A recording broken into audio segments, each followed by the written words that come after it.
Bonjour tout le monde, ici Simon Leclerc. Ça me fait très plaisir de vous accueillir sur mon nouveau site rencontredelâme.com. Aujourd'hui, j'avais envie de vous partager un peu mon parcours, en fait, comment j'en suis arrivé à partager une sagesse. En fait, je dis ma sagesse, mais on a chacun notre sagesse. Je n'ai pas la sagesse, mais celle qui m'habite et qui inspire peut-être des gens, ou du moins ceux qui sont curieux de savoir qu'est-ce que j'ai à partager. C'est rare que je parle de moi, mais aujourd'hui, je me suis dit que dans la section l'enseignant, pour me décrire, j'allais me décrire. J'allais un peu vous partager mon parcours, d'où je viens, où je m'en vais.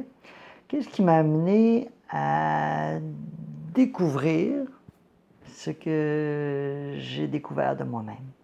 En fait, je vous dirais que depuis le tout début de ma vie, en fait, comme peut-être plusieurs, j'ai été servant de messe, j'ai eu la religion au cœur de mon enfance. Mais c'est assez clair pour moi que les réponses que j'avais n'étaient pas suffisantes. Un Dieu assis sur sa chaise qui nous regardait, pour moi, ça ne faisait pas de sens. Je me souviens très bien qu'à un moment donné, j'ai tout mis ça de côté. J'ai dit, bon, puisque cette vision-là de la vie de Dieu n'existe pas, donc il n'y a rien, il n'y a que la vie. Par contre, la vie, pour moi, avait tout un sens parce que justement, quand je dis il n'y a que la vie, pour moi, la vie dans les arbres, la vie qui fait avancer les fourmis, la vie qui fait pousser les fraises, pour moi, je me disais, c'est ça Dieu, c'est ça l'énergie. Il y a une énergie derrière la vie. Et ça, pour moi, c'était déjà un mystère. Déjà, à la base, je me disais, je ne sais pas s'il existe d'autres choses, mais c'est clair qu'il y a une énergie qui fait pousser la vie. Et l'autre élément, c'était la réincarnation. Parce que j'avais des sensations très claires d'avoir déjà habité sur Terre. Donc, je me disais, c'est sûr que la réincarnation existe. J'avais évidemment pas la compréhension pourquoi je suis revenu, puis c'est quoi le sens de la vie, mais je me disais, j'ai déjà existé, c'est pas mon premier voyage sur Terre. Et je me disais, il y a la vie. Avec ces deux éléments-là, j'ai pu durer peut-être jusqu'à 20 ans.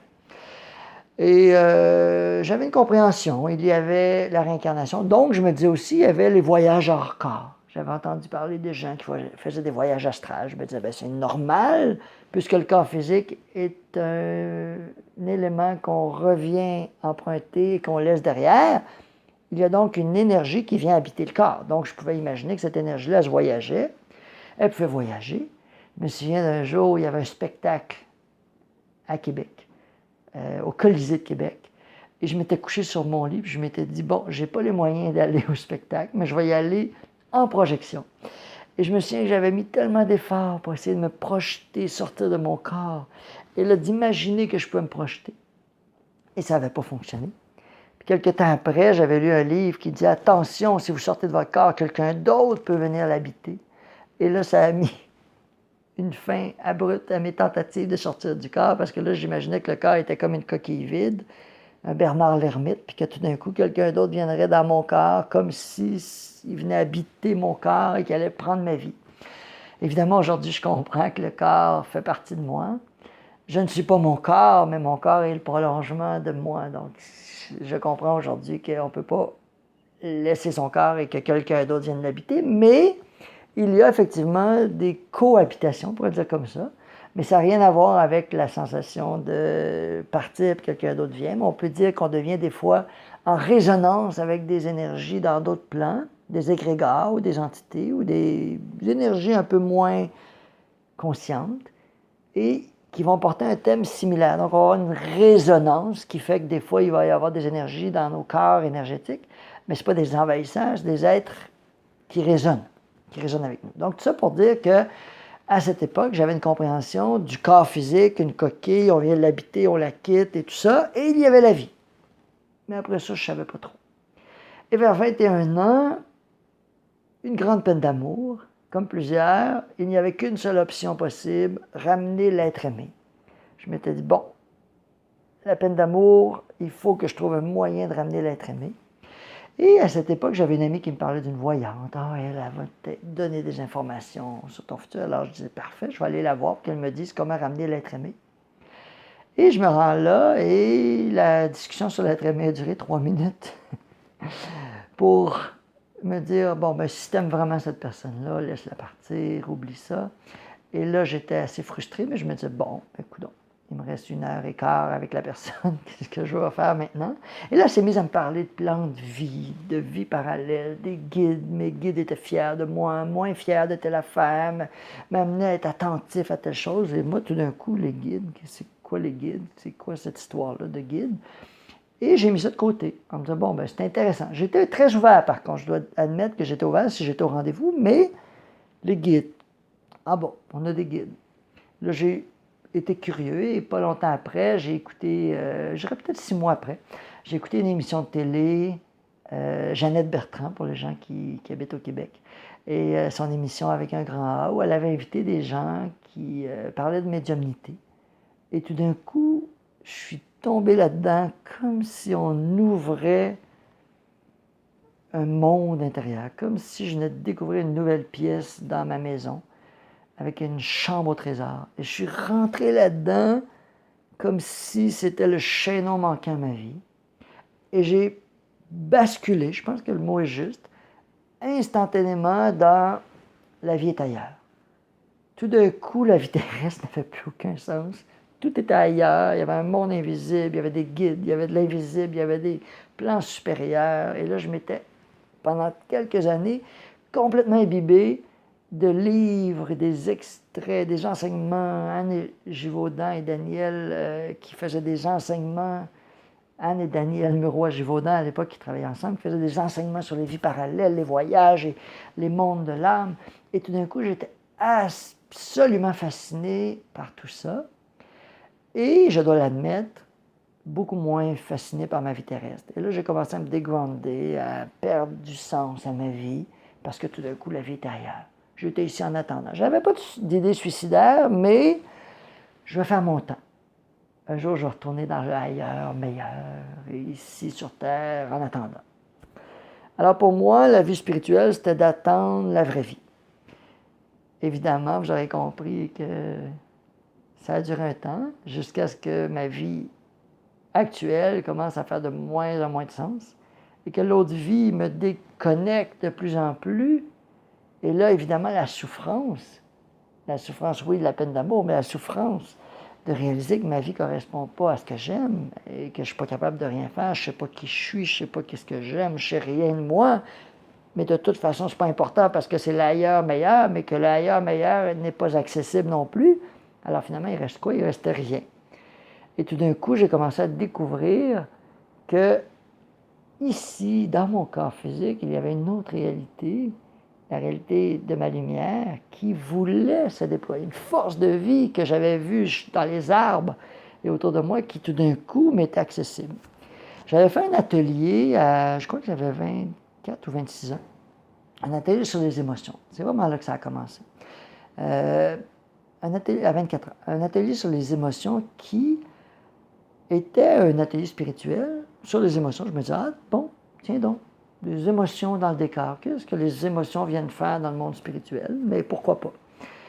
Alors, je me suis présenté à l'atelier. Je me souviens que quand j'ai envoyé mon dépôt pour l'atelier, je me suis mis à me cogner, à prendre mes mains d'un tiroir. Et partout où j'allais, là, tout d'un coup, je me coinçais partout. Et il n'y avait rien qui faisait du sens. Mais, vous vous souvenez, j'avais toujours mon ailleurs meilleur, mais d'un coup, j'essayais de donner un sens. Tiens, pourquoi pas un atelier sur les émotions? J'arrive là. Évidemment, ça a été majeur parce qu'il y avait tout d'un coup des émotions en moi qui étaient des révélateurs d'éléments de culpabilité que je traînais. Je traînais une vieille culpabilité qui a été révélée, que j'ai dû révéler, qui m'a été présentée et que j'ai exprimée, qui m'a permis de faire une grande libération pour comprendre à quel point je traînais un poids qui m'empêchait de sentir qui j'étais. Et dans cet atelier-là, j'ai comme ouvert une porte. Et à la fin de mon cycle de nettoyage, puis de pleurer, et tout ça, toutes les larmes de mon corps, d'un coup, je me suis étendu et il y a eu une lumière qui est descendue dans mon corps ou qui est partie de mon corps. Je ne sais même pas encore aujourd'hui comment vraiment l'expliquer, mais il s'est passé un phénomène où mon corps s'est mis à vibrer, comme si je mettais tout d'un coup la main dans le 220 volts, mais exposant 10. Et tout d'un coup, tout mon corps s'est mis à vibrer tellement j'ai eu des sueurs, je me suis étendu sur le dos. Et là, je ne comprenais plus rien. Je disais, qu'est-ce qui se passe? C'est quoi cette énergie-là dans mon corps? C'est quoi la sensation qui se passe dans mon corps? Et j'étais étendu sur le dos. Et je me souviens qu'à l'époque, j'avais dit, mais je ne pourrais jamais conduire mon auto. Je ne sais pas pourquoi, mais tout d'un coup m'est venue l'idée que si ça n'arrêtait pas ce phénomène-là, je ne pourrais plus jamais retourner dans ma vie. J'étais bien, mais je ne peux même pas nommer, je ne peux même pas dire que c'était confortable. C'était juste hyper intense. C'était une sensation complètement envahissante, intense, pas désagréable, mais pas agréable, mais hyper, hyper présente. Une sensation qui prenait tout l'espace et qui me faisait juste sentir vibrant. Et là, tout d'un coup, je savais qu'il y avait une énergie en moi et autour de moi parce que j'en avais eu une expérience. Ça a duré peut-être 10 minutes. Après ça, ça s'est calmé. Je n'ai plus jamais été le même par la suite parce que tout d'un coup, je savais. Qu'est-ce que je savais? D'abord, je savais que les émotions non gérées m'empêchaient d'être libre.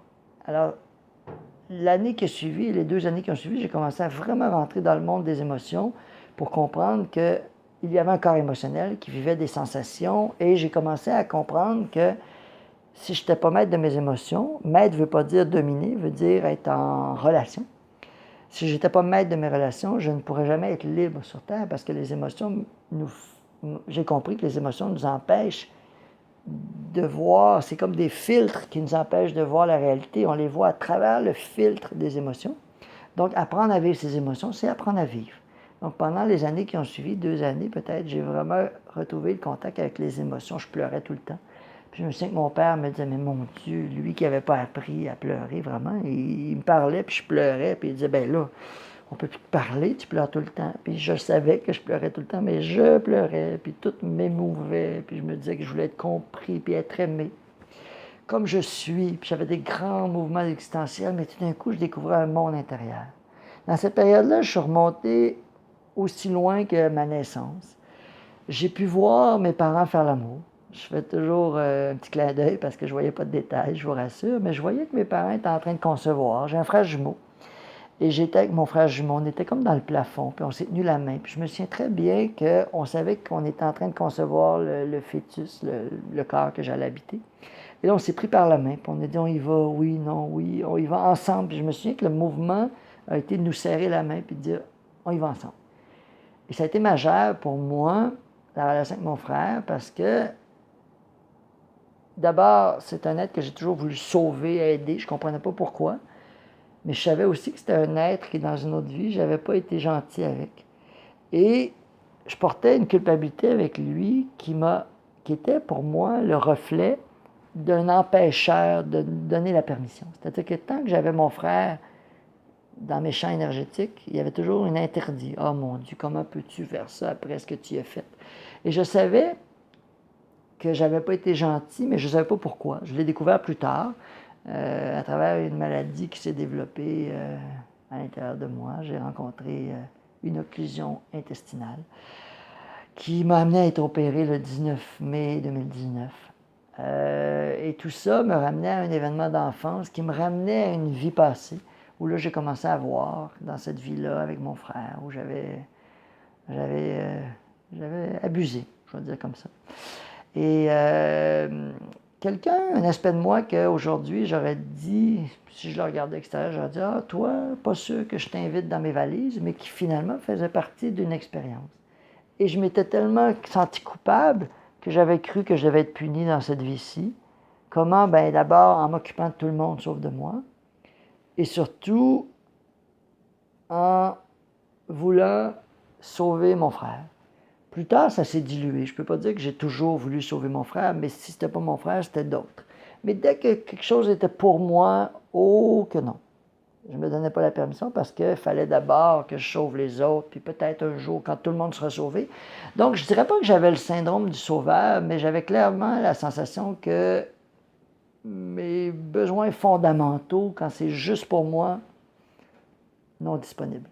Donc, tout ça m'a amené sur plusieurs années à comprendre mieux qui j'étais Et je vous dirais que vers 26 ans, j'ai rencontré un maître qui m'a beaucoup touché, avec qui j'ai étudié, qui m'a amené à avoir de grandes compréhensions. Un maître qui m'a appris que j'étais le maître de ma vie, qui m'a reflété c'est quoi la maîtrise. Un être qui m'a toujours rappelé que le pouvoir est en moi, de ne jamais donner mon pouvoir à l'extérieur. D'ailleurs, c'est tout ce que je dis aux gens qui viennent me consulter. Ne me donnez pas votre pouvoir, je peux me tromper. Et c'est la même chose que j'essaie toujours de jamais donner mon pouvoir. Par contre, quand je consulte ou quand des gens viennent me consulter, je comprends que spontanément, on veut une guidance. Mais la guidance, si on la garde en lien avec soi, ça devient toujours une guidance. Si c'est dites-moi quoi faire, ça devient un piège. Et il y a des gens, des fois, qui viennent me voir, je vous l'avoue, qui veulent que je leur dise quoi faire. Mais si moi, en plus, je leur dis quoi faire, j'embarque dans le piège. Je sais qu'eux, ils sont vulnérables et ils veulent des réponses. Et si moi, je leur donne des réponses qui les infantilisent, qui leur dis, OK, tourne à droite, prends la troisième porte, puis il va demander à telle personne, puis il va habiter à cet endroit-là, puis quitte ton travail, puis quitte cette relation-là, je me mets à prendre du pouvoir. Même si mes intentions sont nobles, je prends du pouvoir. Donc, j'ai compris ça pour moi, que le vrai sens de la maîtrise, ce n'est pas de donner son pouvoir ni de le prendre ceux des autres, mais de nous refléter mutuellement qu'on est des êtres souverains. Et la guidance que je reçois d'un, des fois, c'est moi qui la donne à un autre et vice-versa, pour nous aider, les humains, à avancer tous vers une réunification de qui on est. Là, je suis en train d'enregistrer une vidéo pour parler de mon parcours, puis je suis en train d'enseigner des choses. C'est sûr que c'est une nature pour moi où je partage la connaissance, la sagesse, mais je ne partage que des choses que j'ai expérimentées. Pour moi, ce que je sais, pour un autre, c'est une opinion. Et je n'ai pas besoin que les gens soient d'accord, parce que ce que je sais, ce sont des expériences pour moi. Par exemple, moi, je sais que la vie continue.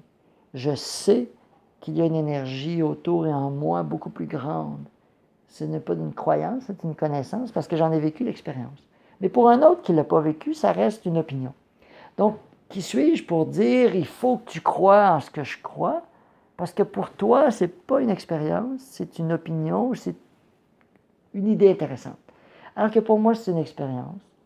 Donc, quand je partage ma sagesse, je partage toujours mon vécu, qui n'a pas pour but, et j'aime bien le dire parce que des fois, je suis un peu, j'ai l'air d'affirmer des choses. J'ai des gens dans mon entourage qui me disent, ah, tu as toujours l'impression de savoir, puis j'essaie vraiment d'être attentif parce que je me rends compte que des fois, sans m'en rendre compte, je ne dirais pas que je fais de l'ombre, mais il y a des gens qui s'éteignent autour de moi, puis ça n'a jamais vraiment été mon... J'ai toujours voulu être attentif et parfois, par maladresse, des gens ont pu s'éteindre. Donc aujourd'hui, si je deviens sensible aux autres, je suis aussi sensible à l'envie que tout le monde retrouve sa lumière et que si nos ombres nous empêchent de la retrouver, bien moi, mon rôle quand j'accompagne des êtres, c'est vraiment de les aider à voir leurs ombres parce que j'ai vu les miennes. Et je suis toujours ouvert à entendre ce que mon entourage me partage, d'eux et de moi de toute façon, et moi la même chose. Donc, si ce parcours nous amène à être de plus en plus sensibles les uns envers les autres, moi je me rends compte que là où je m'épanouis, c'est quand je partage mon vécu, mes expériences, toujours dans le but d'inspirer les êtres à découvrir qui ils sont. Donc mon parcours spirituel m'a amené à découvrir d'abord que j'étais un être conscient, un être spirituellement lié à un univers d'amour et que j'avais un pouvoir de manifestation. Vous savez, je l'ai décrit dans mon texte où il y a eu une expérience avant ça où j'ai découvert que je pouvais amplifier quelque chose. J'avais un crayon dans les mains, j'ai mis toute mon énergie sur le crayon et tout d'un coup, pendant 2 semaines, j'avais des crayons partout. Je me disais, waouh, c'est fascinant, il y a des crayons qui pleuvent partout. Il pleuvait des crayons. Jusqu'à ce qu'une amie me dise, mais coudonc, qu'est-ce qui se passe avec les crayons? Tout le monde l'avait remarqué. Moi aussi. Et à ce moment, j'ai compris qu'il y avait un pouvoir en moi. Et après ça, j'ai dit, bon, ben maintenant qu'il y a un pouvoir en moi et en chacun, comment j'arrive à le canaliser? Comment j'arrive? Et là, tout d'un coup, j'ai découvert qu'il y avait un monde conscient, un monde d'amour, qui avait l'air d'en savoir pas mal plus sur moi que moi-même. Alors, j'ai dit, bon, ben c'est lui qui va me dire quoi faire. Puis là, j'ai voulu que d'autres me disent quoi faire pour comprendre que finalement, en donnant mon pouvoir à l'extérieur, je ne retrouvais pas vraiment ma lumière. Et là, tout ça me ramenait à comprendre d'abord que j'ai des ombres, j'ai des lumières, j'ai mes ombres et ma lumière, et je vois la lumière chez les êtres que je côtoie. Oui, il y a leurs ombres, mais leurs ombres cherchent leur lumière. Donc, tout ça m'a amené à mettre toute, mais je dis bien toute, mon énergie, à essayer de comprendre c'était quoi cette force de vie-là en moi et à essayer d'en faire quelque chose d'utilisable et de concret pour inspirer les êtres autour. Mais puisque je suis un communicateur, bien, à travers ce que je partage, j'apprends à me découvrir moi aussi. Comme un chanteur qui apprend à découvrir en ayant un auditoire qui l'écoute chanter. C'est comme ça que moi j'apprends à me découvrir. Donc je partage ce que je suis devenu et je n'ai pas la sensation d'avoir la vérité, mais je partage toujours ma vérité dans l'espoir que ça touche ou dans l'intention que ça touche les êtres. Je connais mes intentions, je sais qui je suis, du moins plus qu'hier, moins que demain, et j'essaie d'inspirer les êtres à se découvrir eux-mêmes. Aujourd'hui, j'ai traversé une épreuve importante qui a été la maladie. J'étais dans une telle détresse que je pensais mourir. J'ai découvert que j'avais beaucoup d'amour en moi parce que j'étais dans une telle détresse en contact avec les diagnostics, l'occlusion, l'opération, puis je pensais jusqu'à la dernière minute que j'allais m'en sauver. Et j'avais sous-estimé le pouvoir que la détresse allait générer en moi, non pas la détresse, mais la compassion. En fait, j'avais sous-estimé que la détresse dans laquelle je me retrouvais allait générer un mouvement de compassion que je n'avais jamais eu pour moi-même. Et j'étais dans un tel déséquilibre que tout d'un coup, je me prenais dans les bras et je m'offrais le fameux regard d'amour que j'avais tellement cherché. J'étais le seul qui pouvait me sortir du pétrin. J'étais celui qui m'était mis dans le pétrin. Et je savais très bien pourquoi j'avais développé ma maladie. Tout ce qui me restait, c'était de changer mon regard, de retrouver l'amour, la compassion. Et quand je l'ai fait, j'ai découvert l'amour. J'ai découvert l'amour de moi, l'amour des autres. Ça me touche parce que quand on passe si près de la mort, tout ce qui nous reste, c'est la vie. J'aurais pu mourir. Finalement, il semble que ça s'est passé autrement. Mais il y a eu vraiment une magie parce que je serais mort guéri si j'étais mort. Mais finalement, j'ai survécu. Puis non seulement j'ai survécu, mais ça se passe merveilleusement bien. Même plus que j'aurais pu l'imaginer. Les diagnostics, les suivis médicaux, tout le monde est impressionné, moi le premier. Mais je savais que je me faisais opérer guéri parce que j'avais déjà toutes fait mes prises de conscience avant. Donc, quand j'allais me faire opérer, j'avais même l'impression de m'en aller en voyage. J'ai une amie qui est venue me chercher, puis dans l'auto, j'avais l'impression que je partais à l'aéroport pour me dire « Non, non, non, je vais aller à l'hôpital ». Ça a été un magnifique voyage intérieur, mais qui m'a appris le dernier élément qui me manquait pour vraiment entreprendre les marches de l'éveil. Évidemment, je ne dis pas que je suis rendu, loin de là, mais jusqu'au 19 mai 2019, tous mes efforts spirituels, c'était des efforts. C'était des moyens de devenir pur pour effacer mes impuretés. Et sans m'en rendre compte, c'était très subtil. Et à partir du 19 mai 2019, bien là, je pouvais vraiment aimer l'être humain que j'étais en quête de dimension spirituelle. En d'autres termes, me donner la permission à l'humain de suivre dans le parcours spirituel. J'ai toujours su que l'humain n'avait pas les clés de l'ascension, mais l'humain fait partie de l'ascension. C'est-à-dire que si on ne donne pas l'amour et la reconnaissance à l'humain, jamais le processus ascensionnel va pouvoir s'installer parce que le processus ascensionnel est déjà en nous. Il y a déjà un maître ascensionné en nous. Il y a déjà un être qui a la conscience universelle. Le problème, c'est pas là. C'est est-ce que l'humain suit? Est-ce qu'on donne la permission à l'humain de suivre le divin? Et c'est ça que le déséquilibre m'a enseigné. C'est pour ça qu'aujourd'hui, je peux dire que j'ai rencontré mes ombres, que j'ai rencontré ma lumière et que j'accueille les êtres à rencontrer leurs ombres pour les éclairer. Donc, vous avez compris que si aujourd'hui, toute la phase où j'enregistre des vidéos, des clips pour me présenter, ça correspond à Simon devient public. En fait, Simon se présente dans le monde. Ça me fait très plaisir de le faire. Puis en même temps, à l'intérieur de moi, il y a quelques mémoires qui se réveillent aussi au passage. Le coup qui s'est mis à me faire mal quand j'ai commencé à vouloir changer mon site et prendre de l'expansion, me faire des vidéos. Et les mémoires qui me rappellent que j'ai déjà été condamné et accusé pour avoir enseigné et fait des partages de connaissances se réveillent. Et tout d'un coup, la mémoire dit, mon Dieu, qu'est-ce que tu es en train de faire? De devenir visible. Reste invisible, on va être en sécurité. Alors, je suis conscient que c'est une phase qui me permet de rejoindre plus de gens. Alors, ça me fait très plaisir de le faire. Puis en même temps, comme je l'ai dit, puis je le dis toujours, il y a une sagesse à l'intérieur de moi qui habite en chaque être. Je n'ai pas la prétention d'avoir la vérité, j'ai juste envie de partager ma vérité, ma sagesse, ce qui a fait sens pour moi et qui, je l'espère, fera du sens pour les autres. Alors, j'ai partagé mon parcours, d'où je viens, où je m'en vais, avec une forme de transparence, d'humilité et comme vous aurez compris, je n'ai pas de leçon de vertu à donner à personne. J'ai rencontré mes ombres, ce qui me permet de rencontrer celles des êtres que je rencontre. Alors, je suis très heureux que vous ayez pris le soin ou le temps d'écouter cet entretien. Je suis désolé si certains l'ont trouvé un peu long. J'avais l'intention d'en faire une courte vidéo, puis finalement, je me suis laissé aller à partager mon inspiration. Alors, je suis heureux d'avoir pu le faire et je vous souhaite une magnifique journée. Au revoir.